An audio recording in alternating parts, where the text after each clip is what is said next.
This week we go to our regional cross-country championship meet, just going up to Lawrence, Kansas, which is nice. It's a short drive for us. We're more used to getting these long trips at the end of the year. The last three meets usually it seems like we're going 9 or 10 hours or flying somewhere or something like that. So it's really nice to have it in our own backyard. It makes the trip easier. It's easier on the athletes, and it helps us hopefully have some better performances when we get up there. For our women, we're ranked 9th right now, and the men, I believe, are 14th. We hope that we can beat those rankings, of course. It's going to take a great run by the women again to get in the top 10. We've been kind of hanging on with 5 girls, and our 6, 7, and 8 are trying to close the gap, but those 5 girls have really done a lot of the lion's share of the work this year, and we need them to do that again. At conference, they were sensational. I thought they ran terrific. They've battled all year, and that's all we're asking for them again, is to go in and battle again and hopefully come out with the top 10 performance.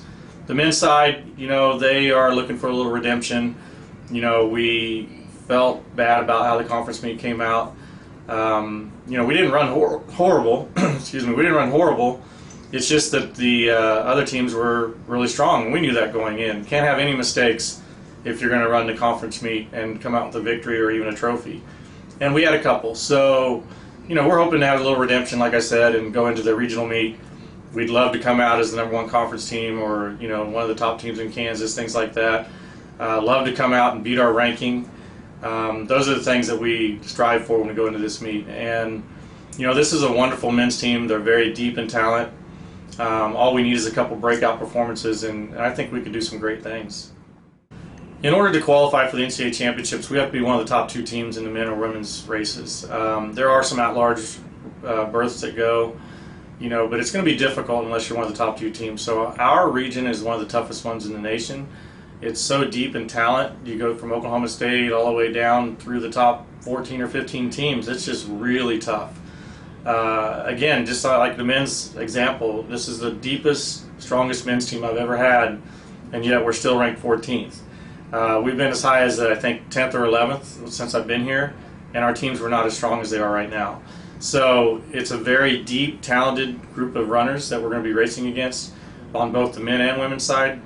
So it is a difficult challenge to get there as a team. On the individual side, you have to be one of the top 4 individuals that are not part of the teams that are going to the NCAA championships. Again, it's difficult. You have to probably get in the definitely top 10, maybe top 5 just to even make it. I mean, the individuals in this regional are really incredible runners. And, again, with the depth of talent that we have, it's going to be a tough situation for us to do, but we're hoping somebody sneaks in there and that we get a chance to make it to the NCAA championships. So from what I know of the course, it's different than the normal rimrock course where they run back in the trees and back in the hills. My understanding is, from what I see on the map, that most of it's going to be up top in the flatland area, mostly flatland. There's some gradual hills and things.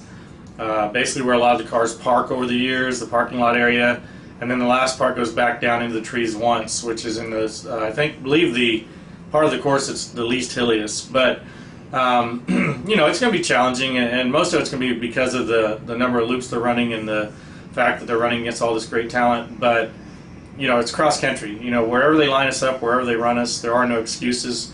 We simply just have to adapt to whatever's thrown at us, whether it's weather, whether it's the course, whether it's anything. And hopefully we can do that. We've done a pretty good job with that this year, so we're really hoping that we can finish out well on this course. And I saw when they ran some times up there at the Rimrock Invitational, I believe earlier this year, that there were some really good times ran on the courses there. So I'm excited for the opportunity, and I think it'll be a lot of fun.